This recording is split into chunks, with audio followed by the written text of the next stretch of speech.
الحمدللہ وکفا وسلام علی عبادہ الذین اصطفیٰ اما بعد فاعوذ باللہ من الشیطان الرجیم بسم اللہ الرحمن الرحیم رب اشرح لی صدری ویسر لی امری واحلل عقدۃ من لسانی یفقہوا قولی صدق اللہ العظیم۔ خواتین حضرات، اس وقت جو کچھ امریکہ میں ہو رہا ہے اس پر دنیا بوری کی نظریں ہیں اور خود امریکہ والوں کی بھی اس پہ نظریں ہیں۔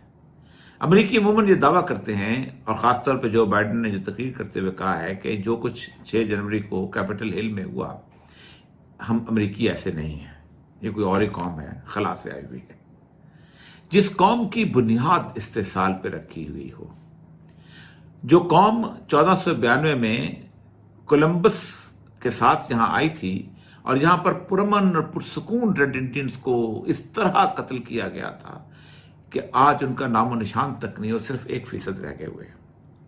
اور پھر اس کے بعد یہ تصور دیا گیا کہ ہم تو ایک خالی خولی ملک کے اندر آئے تھے، اور یہ ملک جو ہے یہ مہاجروں کا ملک ہے، آن دا ٹریک آف امیگرینٹس۔ یہاں پر افریقن امریکن ہیں، یا یورپین امریکن ہیں، یا ہنگیرین امریکن ہیں، یا انڈین امریکنس ہیں، یا ایشین امریکن، بہت سارے عرب امریکنس ہیں۔ یہ تصور دینے کی کوشش کی گئی، لیکن 300 سال تک بچوں کو جو نصاب پڑھایا گیا اس کے اندر صرف ان امریکنس کے آباء و اجداد کا ذکر تھا جو یورپ سے آئے تھے۔ کسی نے افریقہ کا ادب نہیں پڑھایا ان کو، کسی نے ایشیا کا ادب نہیں پڑھایا ان کو، کسی نے ان کو لیٹن امریکہ کا یا میکسیکنز کا ادب نہیں پڑھایا، بلکہ اگر پڑھایا تو انہیں یورپ کے شیکسپیئر کو پڑھایا گیا، گوئٹے کو پڑھایا گیا، موپساں کو پڑھایا گیا، رومنس کو پڑھایا گیا، ہیروس الیگزینڈر کو بنایا گیا، کلیوپیٹرا کو بنایا گیا۔ مطلب وہ تمام چیزیں جو بچپن سے ایک بچہ پڑھتا چلا آ رہا تھا، وہ سارے کے سارے یہی تھا کہ وہ ایک گوری نسل جو ہے وہی اس دنیا کے اندر عزت و توقیر کی باعث ہے، اسی کو زندہ رہنے کا حق حاصل۔ کالوں کے بارے میں بھی یہ تصور کیا جاتا تھا کہ ان کے بارے میں وہ لوگ شاید یہیں کے رہنے والے تھے، اور ہمارے آباء و اجداد نے 1861 کے اندر ابراہیم لنکن کی سرکردی میں ان کو آزادی دی تھی، اور ہمارا بہت بڑا احسان ہے ان کے اوپر۔ اس کے ساتھ ساتھ ریڈ انڈینز کے بارے میں بھی ان کو بھی شاید یہی بنا دیا گیا ہوا ہے کورس کے حساب سے کہ یہیں کے رہنے والے تھے۔ اس سے ایک چیز پیدا ہوئی جس کو کہتے ہیں کہ وہ ہے وائٹ مین سپریمیسی۔ اور وائٹ مین سپریمیسی کا تصور جو ہے وہ بیسیکلی بہت عرصہ پہلے، آج سے تقریباً کوئی 100-125 سال پہلے، کو کلکس کلین کے نام سے ایک آرگنائزیشن بلٹ ہوئی تھی جنہوں نے شروع کیا تھا، اور جو سمجھتے تھے کہ ہم جو ہیں یہی اس دنیا میں، اس امریکہ میں رہنے والے لوگ ہیں۔ اور یہ کلین بڑا کمال کا کلین تھا۔ اس کے 3 مختلف قسم کے اس کے ایریاز ہیں کہ جس کے اندر یہ یعنی آگے بڑھا ہے۔ 1919 کے اندر جس وقت یہ فرسٹ کلین آیا ہے تو اس کے اندر ایک عجیب و غریب قسم کی ایک سول وار کی صورتحال جو تھی وہ ختم ہوئی تھی، اور یہ سمجھتے تھے کہ ابراہیم لنکن نے بڑا غلط کیا ہے، ہم کو دوبارہ واپس آ جانا چاہیے۔ اور اس کلین کے لوگ جو تھے یہ شدت پسندی کی حد تک لوگوں سے نفرت کرتے تھے، ہر ایک سے۔ آپ سوچیں کہ کالے سے تو کرتے ہی کرتے تھے، مسلمانوں سے بھی، جیوز سے بھی، ہومو سیکسول سے بھی، کوئی اور ایسی تصور جو ان کے ہاں ہوتا تھا، ٹرانسیکسول سے بھی، ان سے بھی نفرت کیا کرتے تھے۔ پھر یہ آہستہ آہستہ ختم ہوتے گئے، وقت کے ساتھ ساتھ چیزیں بنتی گئیں۔ 1920 کے اندر جو معاشرہ بدلا ہے اس کے اوپر ایک لمبی بحث کی جا سکتی ہے کہ اس کے پیچھے کون سی طاقتیں کار فرما تھیں۔ یہ جو کارپوریٹ کلچر آیا ہے، اور اس کے بعد دنیا پوری کو جب اس کو ون ورلڈ گلوب کے طور پر بنانے کی کوشش کی گئی ہے، پھر نیشن اسٹیٹس آئی ہیں، یہ ایک بہت بڑا فنامنا آیا ہے جس میں یہ دب گئی تھی۔ لیکن اس کے بعد یہ دوبارہ 1945 کی جنگ تھی، سیکنڈ ورلڈ وار، اس کے بعد یہ دوبارہ ابھرے، اور دوبارہ یہ دہشت گرد کے طور پہ ابھرے۔